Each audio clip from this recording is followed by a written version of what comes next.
es nuestro. Esa es una de las mejores noticias que hemos podido recibir de parte de Dios. Y yo le pido que usted abra su fe, porque estas palabras, porque eso que vamos a ver es de esas palabras que le rompen a uno la cabeza, que le ayuda a uno a entender la grandísima diferencia que muchas veces hay entre nuestros planes, nuestros pensamientos y los planes de Dios. Todo es nuestro significa que Dios en su amor, en su bondad, es el dueño de todo. La Escritura menciona que Él es el dueño del oro, Él es el dueño de la plata. Dice la Escritura que la tierra está llena de la gloria y de la plenitud del Señor. Yo no sé si usted alguna vez tuvo un amigo o tuvo un familiar con muchísimo dinero, tal vez con más dinero que usted. No sé si usted tuvo esa sensación de que un familiar o un amigo suyo dijera: hágale, pida lo que quiera, pida lo que necesite, no se preocupe. Pero el hecho de que nuestro Padre es Dios, el hecho de que Dios es nuestro papá y además que nos ama y que nos ha dado todas las cosas, tiene que provocar en nosotros lo que ha sido el anhelo de Dios. Y es que nosotros tomemos posesión de las cosas. Que nosotros, por lo que Él nos ha dado, accedamos por medio de la fe a la grandeza que hay en Él. Hay personas que piensan tal vez en lo más profundo del corazón que Dios como que los tiene como en remojo, que Dios como que los mira de lejos. Pero hoy vamos a ver una verdad preciosa, y es que todo es nuestro. Y de eso nos menciona Efesios capítulo 1, verso 3. En una de las promesas que usted tiene que mandar a enmarcar. Esta es una de las verdades que usted tiene que poner en su corazón, que usted tiene que amarrarlas en su cuello, pegárselas en la frente y pegarlas en todas las paredes y las puertas de la casa. Porque la verdad es que Dios nos ha dado todo de esta manera. Efesios 1:3.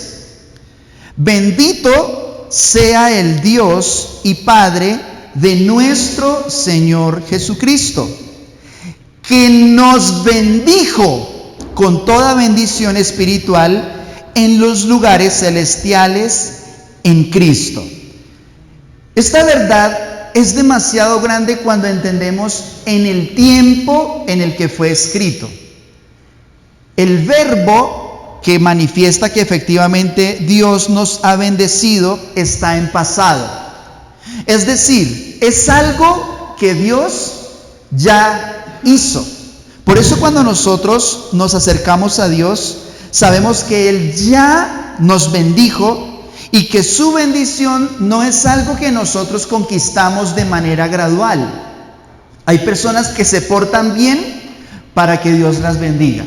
Hay personas que experimentan la presión de ser correctos, de ser santos, de ser perfectos, porque o si no, piensan en su mente, piensan en su corazón que Dios no los va a bendecir. Y peor aún, hay personas que piensan, aún cristianos, que es lo más delicado, que tienen sobre sus casas, sobre sus vidas, una maldición.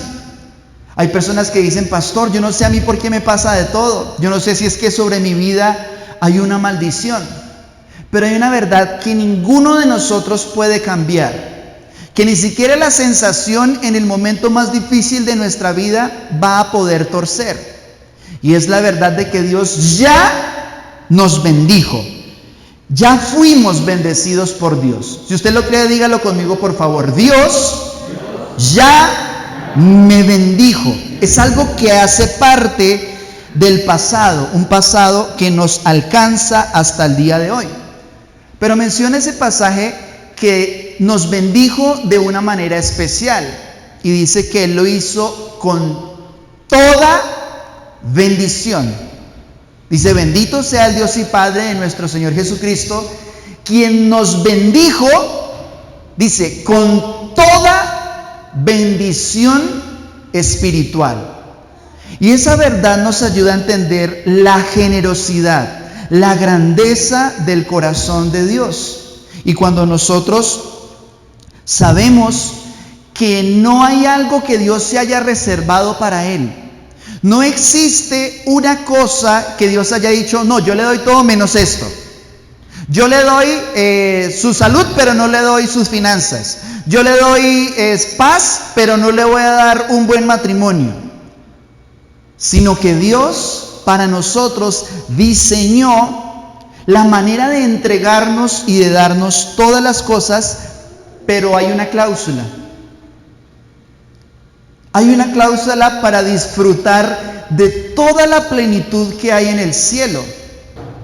Y esa cláusula tiene nombre propio, y es el nombre de una persona. Esa persona se llama Jesús, porque dice que Él ya nos bendijo en Cristo. De modo que si alguien está en Cristo, nueva criatura es. Luego, ¿cuál es nuestro llamado? ¿Cuál es el propósito? ¿Cuál es nuestro camino para acceder a toda la plenitud del cielo? Es adentrarnos en Cristo, es adentrarnos en las palabras de Jesús, es caminar en aquellas cosas que Jesús nos habló del reino de Dios.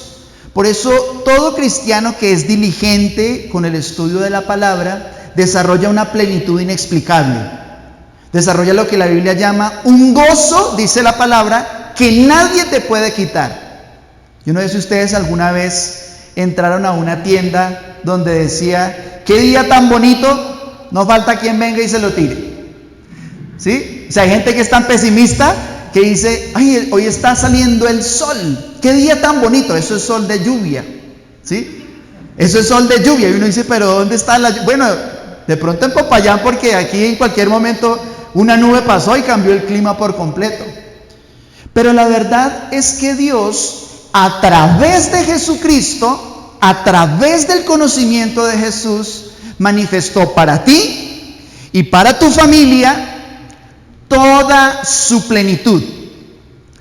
Todo lo que hay en Él nos fue dado por medio de Cristo.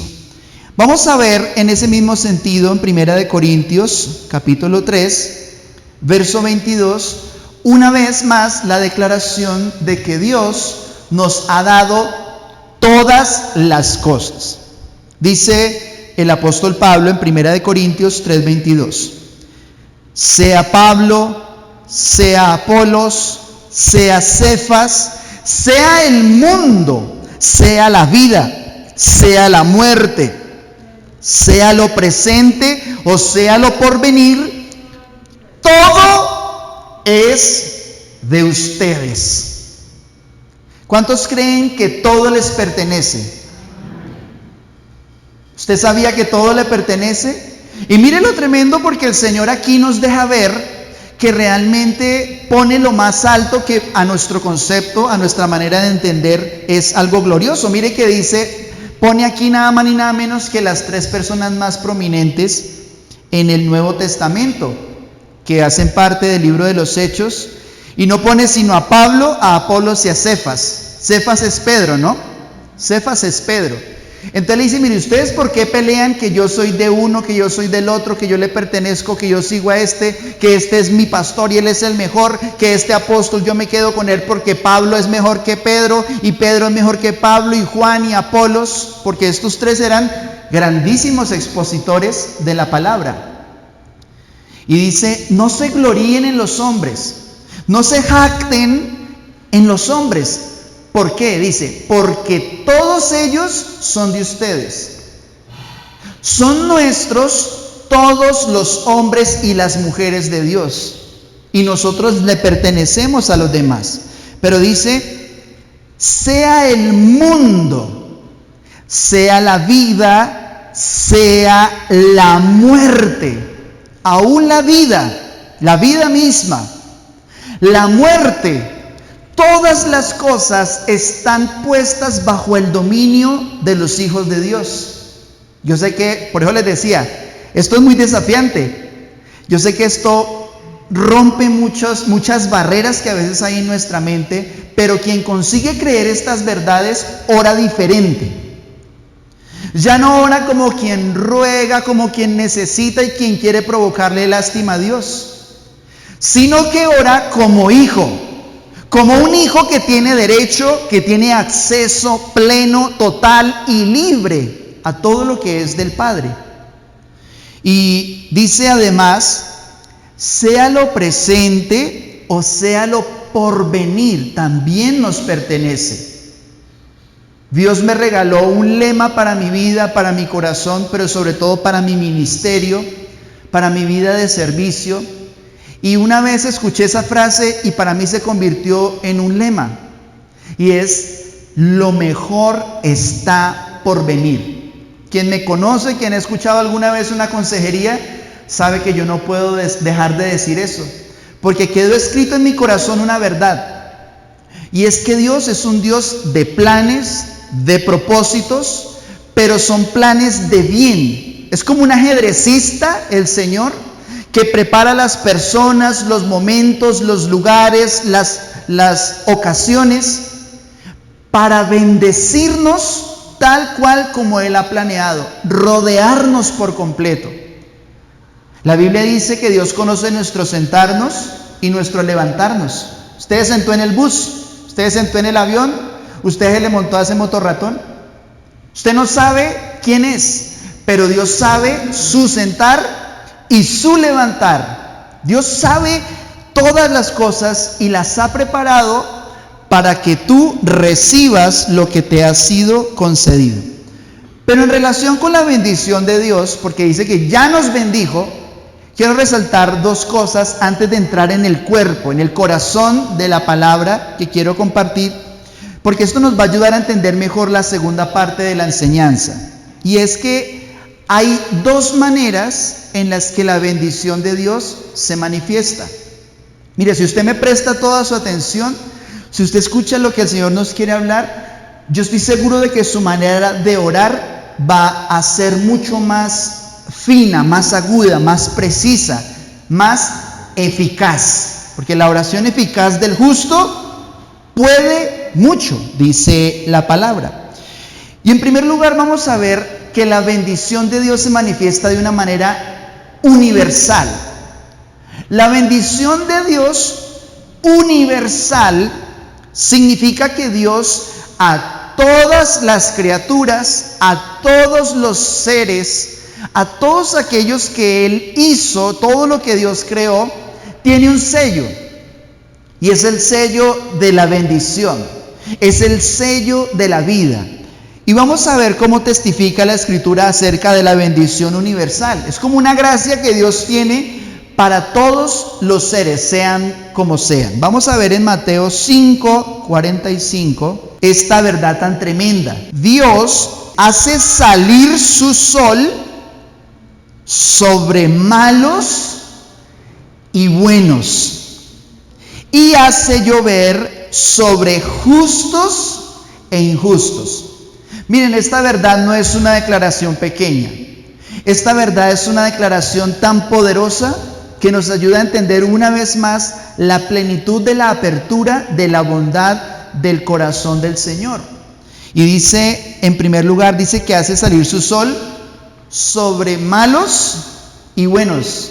¿Sabe qué me gusta tanto de ese versículo y despierta la ternura de Cristo? Y es que empieza con los malos. El sol, dice la Biblia, no dice que sale para buenos y malos, sino que sale para malos y buenos. ¿Usted ha visto alguna vez una persona mala que le vaya bien? ¿Usted alguna vez ha visto una persona que sea un sinvergüenza, una sinvergüenza, y se jacte y se ríe y se rasque el ombligo y diga, es que Dios está conmigo, pero usted sabe que es una persona mala? ¿Sí lo ha visto? Tal vez algunos de nosotros éramos esos, ¿no? Porque la bendición universal de Dios no tiene restricciones. Dios, el sol, usted sea la persona que sea, usted puede estar seguro de que el sol va a salir. Haga lo que haga, usted puede ser un malandro, una malandra, lo que sea, un buen papá, un pésimo papá, pero la bendición de Dios va a estar irremediablemente sobre usted, sobre su vida. Dios le va a bendecir. Pero también enseña la palabra que Dios lo hace no porque nosotros seamos buenos. Dios no nos bendice porque seamos buenos. Eso tiene sin cuidado al Señor. Dios no nos bendice porque nosotros somos buenos. Dios nos bendice porque Él es bueno. Una persona buena lo es en cualquier situación. Y esa es la bondad de Dios. Aunque ya vamos a ver que también es justo y también como dueño y rey de todo, pues nos da para administrar. Pero la bondad de Dios es su naturaleza. Ahora, en cuanto a la bendición universal, ese pasaje también nos dice que hace caer su lluvia sobre justos e injustos. Miren que aquí es diferente. Antes aparecía que primero eran los malos y luego eran los buenos, porque Dios dice que nos guía a la bondad, al arrepentimiento a través de su bondad. Pero en esta oportunidad es diferente, porque aquí ya aparece la justicia. Y dice que la lluvia viene sobre justos e injustos. ¿Usted imagina que una nube diga, uy, no, yo por ese barrio no paso, porque ahí hay mucha gente pecadora? ¿Sí? O usted imagina, no, yo a ese campesino yo no voy a lloverle, no voy a caer agua, porque él, esa semilla que sembró, las compró con latrocinio, con robo. No, la bendición del Señor universal es aquella que viene irrestrictamente para todos. Por eso nadie tiene excusa. Nadie puede decir que tiene una excusa en contra de Dios. Porque la persona que dijo que Dios no existe, lo hizo con la boca que Dios le dio. El ateo que escribió Dios está muerto, lo escribió con la mano que Dios le dio. Pero vamos a notar que Dios está comprometido con dar vida, porque eso es lo que hace la lluvia. El compromiso de Dios es con dar vida. Pero a diferencia de la bendición universal, hay una bendición como VIP, como golden, dorada, platino, ¿sí? Y es que ustedes saben que cuando uno va, por ejemplo, a un concierto cristiano, ¿no? Usted sabe, no, allá el charrito negro usted alabando al Señor, no. Usted sabe que hay como una zona VIP, que hay como una zona golden. Y vamos a hablar de la bendición como hijos de Dios. La bendición como hijos de Dios significa que nosotros, a los ojos del Señor, tenemos un sello. Nuestro espíritu, al recibir a Cristo, tiene un sello. Dice Primera de Juan, capítulo 3, verso 1. Fíjense, miren la invitación que hace Dios. Fíjense qué gran amor nos ha dado el Padre, que se nos llame hijos de Dios, y lo somos. Fíjense, es la invitación, que un amor tremendo nos ha sido concedido. Pero menciona también en relación con eso la bendición VIP, la bendición especial que Dios ha diseñado para nosotros. Salmo 147, 14. Él da en tu territorio la paz y te hará saciar con lo mejor del trigo. Esa es una promesa para los hijos de Dios. Mire que no dice la Escritura solamente que Él nos dará trigo, sino que Él nos dará lo mejor del trigo. Y cuando la Escritura menciona que hay algo que es mejor, no es solo trigo, sino que es lo mejor, es porque existe la capacidad de elegir, de escoger. ¿Ustedes se acuerdan cuando Caín y Abel fueron a ofrecer a Dios? ¿Se acuerdan que Abel escogió el mejor corderito para hacer su ofrenda, para hacer su sacrificio a Dios? ¿Se acuerdan? Y dice que él fue algo tan hermoso a los ojos de Dios, no por el becerrito, sino porque lo que reveló su corazón, y es que a Dios se le da lo mejor. Solamente la persona que se acostumbra a dar lo mejor, se acostumbra a recibir lo mejor. Si usted es una persona que para un cumpleaños usted dice, no, yo voy a regalar lo mejor. ¿Se ha jugado al amigo secreto? Si le ha pasado como yo que han quedado aburridos, de aquí uno dice no vuelvo a jugar, y eso que es amor y amistad, no vuelvo a jugar. Mire, yo una vez me esforcé, yo casi no tenía plata y me esforcé y compré un súper regalo, y cuando era la repartición una bufanda, y se veía como usada, se veía, ya olía como, ¿sí? Ya olía como a cuello de bogotano, porque fue en Bogotá.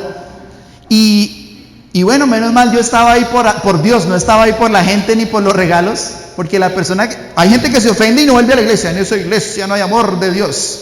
Pero como yo estaba ahora por Cristo, por eso me quedé, porque Cristo sigue estando. Pero Dios decidió reservar lo mejor del trigo para nosotros. Y los que lo creen, lo reciben. Ahora, en esa misma línea de lo que venimos hablando, y ahora sí quiero entrar en el corazón de la enseñanza, vamos a ver que Adán recibió todo. Pensemos en esto. Dios todo lo puede hacer y todo lo hizo. El Señor, como creador, diseñó los cielos, la tierra, las estrellas, los planetas. Dijo Dios, brote la hierba, y la hierba brotó. Y el Señor creó, diseñó un jardín perfecto, hermoso. ¿Usted imagina cómo era el jardín del Edén? Eso tuvo que ser algo muy espectacular. Y Dios creó a Adán y le dijo, Adán, no le dijo, mire, todo esto es mío. No le dijo Dios sacando pecho, mire, todo esto es mío, yo soy su Dios, arrodíllese, humíllese. No. ¿Sabe qué hizo Dios? Le dijo, mire, todo esto es suyo. Gobierne, administrelo. Dios le dio a Adán una llave y lo puso a él como la máxima autoridad sobre la tierra, como dueño. ¿Usted se imagina que de cumpleaños le regalaran un planeta? Es más, que lo hicieran el día de su nacimiento. Por eso a Cristo se le dice el segundo Adán. Porque cuando nosotros entramos en Jesús, hacemos parte del cuerpo de Cristo, lo que sucede es que entramos al dueño de todas las cosas. Y nos convertimos automáticamente y Dios nos dice, bienvenido a casa. Y nos da las llaves del reino, nos da las llaves de todas las cosas en la creación. Pero sucedió algo muy lamentable con Adán. Y es que a pesar de que se le confió el mundo entero, a pesar de que recibimos nosotros todos los dones, todos los talentos, Adán también lo perdió todo. Perdió el dominio sobre la tierra, perdió el dominio sobre los animales. Poco a poco la autoridad que Dios le dio a Adán se fue erosionando, se fue resquebrajando, porque él no administró bien, no se guardó en el espíritu, no ministró a su esposa, no edificó su familia sobre la obediencia, sino que empezó a escuchar otras voces. Y usted sabe de quién estamos hablando. Usted sabe a quién empezó a escuchar Adán en el huerto del Edén. Pero administró mal. No supo administrar algo tan grande, tan hermoso, tan inagotable. Y esa mala administración hizo que el diablo le robara todas las cosas. Cuando una persona no se prepara, cuando una persona no es fiel para administrar lo que Dios le ha dado, a pesar de que Él es inagotable, a pesar de que Él es bueno, a pesar de que Él es el que nos ha dado todas las cosas, si tú y yo no nos preparamos, podríamos ver algunas pérdidas. Y fue tan terrible que perdió hasta la vida. Perdió la vida Adán. Porque cuando él pecó, cuando escuchó a la serpiente, no fue que murió instantáneamente, pero sí hubo una especie de separación de Dios. Ustedes van a encontrar como dos montañas y un valle en la creación. Una montaña es el huerto del Edén, y en la cima de la montaña está Adán y Eva. Están en la cima de la montaña, pero cuando el diablo les engaña y ellos no se preparan y administran mal, empieza una caída, una bajada, y empieza a caer y empieza a caer y empieza a caer hasta el año 0. En el año 0 empieza a levantarse un precioso hombre, un hijo de Dios glorioso, empezó su ministerio, y en el momento más alto de su vida, allá arriba hay una cruz, como en las montañas. Y en esa cruz, en esa montaña, en el pico de esa montaña, cuando Jesús dice, yo imagino que temblando de dolor, o sea, una vez ve la cruz como en las películas de Hollywood, oh Padre, en tus manos se encomiendo. Pero el Señor estaba siendo torturado. Y ustedes saben que al sol y al deshidratarse, yo imagino que el Señor estaba temblando de dolor, de angustia. Pero con confianza dijo, Padre, en tus manos encomiendo mi espíritu. Y dijo, consumado es. Ese fue el pico más alto de la restauración, porque Cristo dijo, consumado es. Y así como estando arriba, el hombre lo perdió todo y por la obra del diablo se destruyó y se consumió, Jesús nos restituye y nos pone en una cima. Y nos entregó las llaves de todas las cosas. ¿Sabe por qué una persona un cristiano puede pedir y recibe? Porque tiene derecho legal. Porque por la sangre de Jesús puede decir, yo sé que eso es mío, eso me pertenece. Y usted le dice al diablo, ¿usted qué hace aquí? Fuera de mi familia, fuera de mis hijos, cállese. Y usted empieza a ejercer lo más precioso que Dios nos ha dado, y es unas llaves, una autoridad sobre las cosas. Usted le dice a la tormenta, cállese, y la tormenta se calla. La lección que nos dejó Adán es que cuando una persona no se prepara, aunque lo tenga todo, podría perderlo todo. Y quiero entonces que hablemos sobre la administración, sobre la preparación. La preparación nunca es tiempo perdido. Antes de ejercer mi llamado, mi ministerio, estoy seguro de que Dios empezó un proceso. Estoy seguro de que cada uno de nosotros, antes de llegar a Jesús, Dios ya estaba trabajando. No pienses que fuiste tú la que vino a buscar a Jesús, la que vino a caminar con Dios. No fue así. No fuiste tú el que un día dijo, tengo unas ganas de ser buena persona, sino que fue un plan perfecto y ni nos dimos cuenta. ¿Saben cuándo empezó ese plan? Cuando un familiar tuyo empezó a orar por ti. Hay una verdad que ignorábamos, y es que nosotros somos el resultado de oraciones de otras personas. Y te tengo buenas noticias. Otras personas son el resultado de tus oraciones. Y Dios nos preparó para este tiempo. Así como nos preparamos para entrar al colegio, y el colegio nos prepara para entrar a la universidad, y la universidad nos prepara para nuestro trabajo, y muchas cosas nos preparan para la vida entera. Es importante que como hijos de Dios nosotros nos preparemos. Dice Mateo 25, versos 14 y 15, el reino de los cielos es como un hombre que yéndose lejos llamó a sus siervos y les entregó sus bienes. Mire que el reino de los cielos se parece a alguien que tenía mucho y le dijo a los servidores, vengan, le dijo a los servidores. ¿Y qué hizo? ¿Qué hizo? Les pidió. ¿Qué hace Dios? ¿Te pide o te da? Dice, les entregó sus bienes. Y mire lo precioso, dice, a uno dio 5 talentos, y a otro 2, y a otro 1, a cada uno conforme a su capacidad. Y luego se fue lejos. Una buena preparación aumenta la capacidad.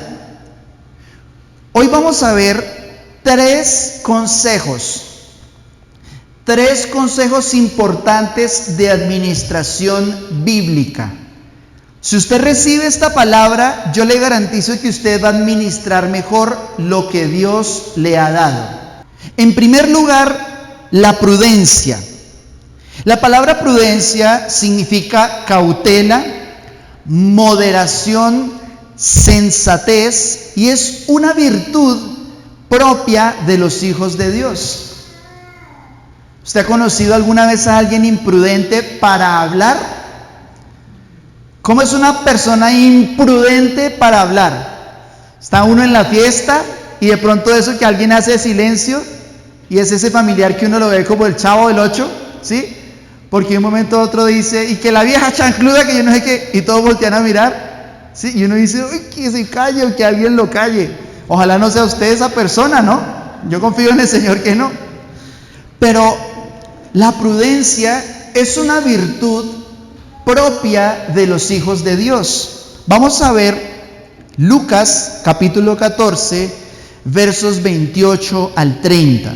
¿Quién de ustedes, dice Jesús, deseando edificar una torre, no se sienta primero y calcula el costo para ver si tiene lo suficiente para terminarla?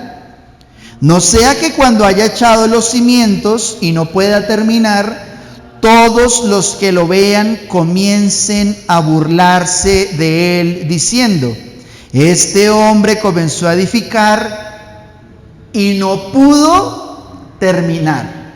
Ustedes saben que en Colombia desafortunadamente está llena de lo que llaman elefantes blancos, ¿no?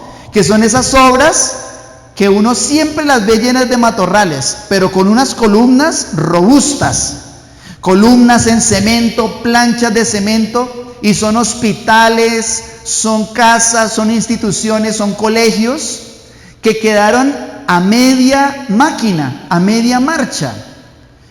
Pero desafortunadamente la vida de muchas personas y la vida financiera de muchas personas a veces parece un elefante blanco.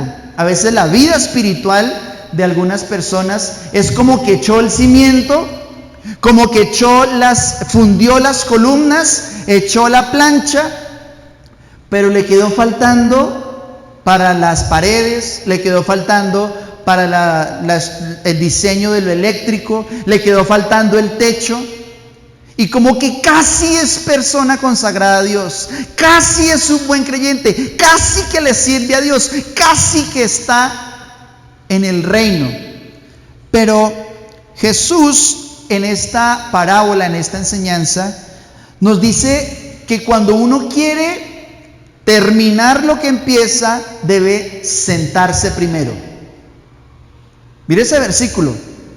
Dice, cuando una persona quiere edificar una torre, ¿qué es lo primero que hace? Se sienta y calcula los gastos. En administración eso se llama planear, que es la primera etapa del proceso. Es saber, ya sé para dónde quiero, entonces yo empiezo a planear, pero para hacerlo hay un principio espiritual: sentarse. ¿Por qué sentarse? ¿Qué pasa si usted empieza a planear de pie? Sus pies le van a decir, ¿qué hubo? ¿Ya acabó? Entonces eso es uno que hace cuando va a planear algo. Uno se sienta. Las decisiones importantes de la vida se toman en descanso. Si usted decide si divorciarse o no en el momento de la pelea, en el momento de la angustia, del dolor, usted más tarde se va a sentir arrepentido o arrepentida. Le hubiera dado una segunda oportunidad. Por eso, como pastor, usted siempre va a encontrar algo en cualquier pastor que siempre le dice: venga, oremos. Y uno, pero pastor, quiero que usted me diga si mato a mi primo o no lo mato. Usted es sinvergüenza, ¿sí? Entonces su pastor, ¿qué le va a decir? Siempre, en todo caso, uno dice: oremos. Oremos y pidamos. Y uno sabe qué es lo primero que tiene que hacer, pero uno quiere que alguien atraviese el camino y le diga qué hacer, qué decisión tomar. Pero todo pastor responsable dice, sentémonos, no nos apresuremos, no meta todo su dinero en una sola cosa apresuradamente, no se meta en grandes negocios porque es que es una promoción. Y mire que dice que si no es ya, entonces no. Cuando es con afanes, es mejor no meterse en esas supuestas promociones. Por eso Jesús dice, siéntate. Y con cabeza fría, calcula si vas a poder terminar la universidad. Calcula si tienes el bagaje emocional para soportar un matrimonio. Calcula si ese proyecto en todos los pasos vas a poder confiar en Dios. Mire, si una persona decide ser mecánico, ¿de qué se va a untar tarde o temprano? De grasa. Así que si yo no me siento y digo, yo quiero apasionadamente servirle a Dios, si tú quieres servirle a Dios, primero siéntate y calcula los gastos. ¿Será que yo puedo dejar esto? ¿Será que estoy dispuesto a soportar esto? Ser creyente tiene que ver con sentarse primero y escuchar y calcular los gastos. Pero también nos dice este versículo que dice, se sienta y calcula el costo para ver si tiene lo suficiente. Uno tiene que saber qué tiene. Ser prudente en administración significa poner todas las cartas en la mesa. Todas las cartas se ponen en la mesa. Mira qué cosas tienes. No hagas planes financieros con la plata que todavía no tienes. A veces somos tan malos administradores que planeamos con lo que no hemos todavía recibido. Es bueno visionar, es necesario proyectarse, pero es de sabios ser prudentes y saber qué cosas tenemos, con qué contamos y con qué no contamos. Y dice que la gente se burla de los que no terminan. Produce burlas porque comenzó. Qué bueno que es comenzar, ¿no? Qué rico que es comenzar. Uy, voy a empezar, voy a hacer esta carrera, voy a empezar este matrimonio, voy a servirle a Dios, voy a hacer esto. Qué rico que es empezar. Pero el problema no es empezar. El problema es terminar. Que cuando voltees a mirar, ese es el matrimonio que yo quería. Miren la torre. Ese es el ministerio que yo quería ver. Ese es el negocio que yo quería montar. Pero sin prudencia es muy complicado. Mire lo que dice Proverbios 13:16. Todo hombre prudente obra con conocimiento, pero el necio ostenta necedad. Mire que es importante, es fundamental el conocimiento, saber.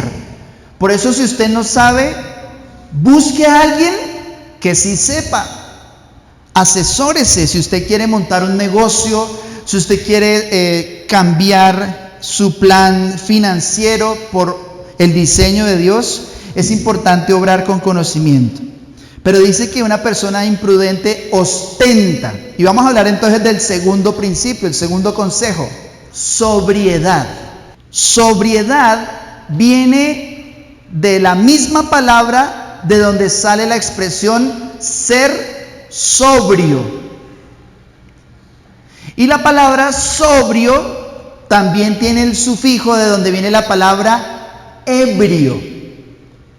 La palabra sobriedad significa, la palabra ebrio, para poder entenderlo mejor. La palabra ebrio significa aquel que vacía la copa. Eso significa ebrio. Es el que tiene la copa llena y ¿qué hace? Fondo blanco. ¿Usted conoce a alguien que tome cerveza, que tome trago como si fuera agua panela, ¿sí? Que parece que tuvieran un tubo de PVC aquí en la garganta y le baja derecho.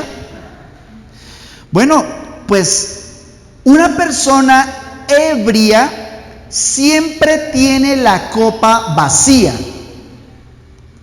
pero una persona sobria es aquel que tiene moderación al beber.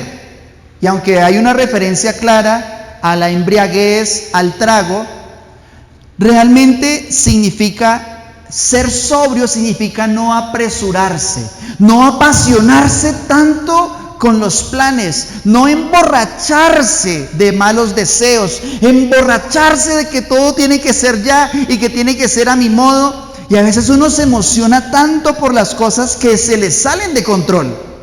Los que anhelan volverse ricos caen en la tentación y se vuelven esclavos de sus muchos deseos. Esos afanes tontos y dañinos hunden a la gente en la ruina y la destrucción. La persona que está borracha de su deseo de volverse rico y voy a conseguir plata como sea, dice que caen en una tentación y en un lazo y se vuelven esclavos de los muchos deseos. Y dice que terminan de todas maneras en ruina. Cuando una persona no es sobria y empieza a ostentar, la palabra ostentar es como chicanear, ¿no? Cuando una persona se vuelve muy chicanera, empieza presumiendo que tiene mucho, pero ¿cómo lo va uno a ver al final? Porque empezó bien, ¿no? Empezó pelando chapa, pero ¿cómo termina? Pidiendo prestado, arruinado, destruido. Y ese nunca ha sido el plan de Dios. Nunca ha sido el deseo del Señor. Marcos 4:19. Las preocupaciones del mundo y el engaño de las riquezas y los deseos de las demás cosas entran y ahogan la palabra y se vuelve estéril. Una persona ebria, que no es sobria, tiene deseos desmedidos, pero también preocupaciones desmedidas. Y este versículo es muy duro, porque dice que hay personas que aún por el engaño de las riquezas y teniendo muchas cosas, se emborrachan de dinero, se emborrachan de lujuria, se emborrachan de presumir lo que no pueden pagar, de presumir lo que no les da el presupuesto. Está bien tener, y todo lo tenemos, somos dueños de todo, pero tenemos que administrar bien lo que nos ha sido dado. Y dice que ahoga la palabra, o sea, produce esterilidad. Porque a veces confundimos lo que necesitamos con lo que queremos. Si usted quiere vivir lleno de problemas en su vida financiera, confunda lo que quiere con lo que necesita. Usted va al supermercado y usted ve un televisor de 75 pulgadas, ¿sí? ¿Y usted qué dice? Yo necesito ese televisor. Yo le pregunto, ¿usted necesita ese televisor? Bueno, usted lo quiere en todo caso. Usted llega, ¿sí? Y llega su prima, su primo, su amiga y saca el celular. iPhone 13. Y eso que apenas le cabe uno en la mano, ¿sí? Que tiene como 27 cámaras por un lado y 18 por el otro. Y uno, voy a hacer, y sin minutos, ¿no? Sin minutos. Entonces, llega y lo saca, ¿no? Y reluciente. Y usted dice, yo necesito ese celular. O usted dice, yo quiero ese celular, me gustaría. Muchas de las pésimas inversiones que hemos hecho vienen porque confundimos lo que queremos con lo que necesitamos. Y termino con el último consejo. El tercero es mucho cuidado con las deudas fuera de control. Las deudas desmedidas pueden hacer que todo lo que hemos recibido, que todo lo que hemos conquistado, esas deudas pueden hacer que las finanzas caigan presas de los enemigos. Dice un pasaje que a mí primero me dio risa. Cuando lo vi de esta manera, a mí me dio risa. Y después yo dije, se confronta uno y uno, ¿qué tal? Esto es fuerte. ¿Qué tal que nosotros lleguemos a caer en esto? Mire un pésimo ejemplo. Dice Segunda de Reyes 4:1. Y una mujer de las mujeres de los hijos de los profetas clamó a Eliseo, o sea, la esposa de un profeta, le dijo a otro profeta, diciendo, tu siervo, mi marido, ha muerto. Eso es una noticia triste, ¿no? Dura. Pero mire que no terminó ahí. Era tan pésimo administrador este hombre que dice, y tú sabes que tu siervo temía al Señor, y ha venido el acreedor a tomar a mis 2 hijos para esclavos suyos. Este hombre que acababa de fallecer era profeta, y la esposa dice, sí, era un buen hombre, era un hombre de Dios porque temía a Dios, temía al Señor, tenía temor de Dios. Pero ¿cómo era su vida financiera? ¿Usted se imagina morirse y que lo único que uno le deje a los hijos sean deudas? Que todo el mundo en la casa diga, uy, qué buen cristiano que era, pésimo con la plata, pésimo para administrar. Le llegaban 10 pesos y se gastaba 50. Y bueno, gloria a Dios, Dios lo tenga en su santa gloria. Y lleguen los acreedores, bueno, ¿cómo me van a pagar? Y a esta mujer le dijeron en esta época, donde la gente tenía precio, le dijeron, bueno, venga para acá, usted me tiene que dar a sus 2 hijos como esclavos para pagar, o sea, ¿sería pequeña la deuda? Y él oraba y alababa y cantaba al Señor y profetizaba y de todo, pero ¿cómo eran sus finanzas?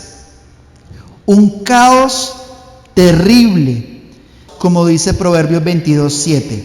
El rico domina a los pobres y el que toma prestado es esclavo del que presta. Ojo con esto que le voy a regalar. Mire esta imagen que le voy a regalar. Dice, el que toma prestado es esclavo del que presta. Le voy a dar un consejo para cuando usted piense en endeudarse. No es lo mismo un compromiso para invertir que una deuda para gastar. Cuando usted vaya a pedir prestado y usted extienda su mano para que le pasen la plata, imagínese que le están poniendo cadenas en sus manos. Porque cuando usted pide prestado, venga, présteme, la persona que le presta le da a usted la plata, pero también dice que le está poniendo como una especie de cadenas.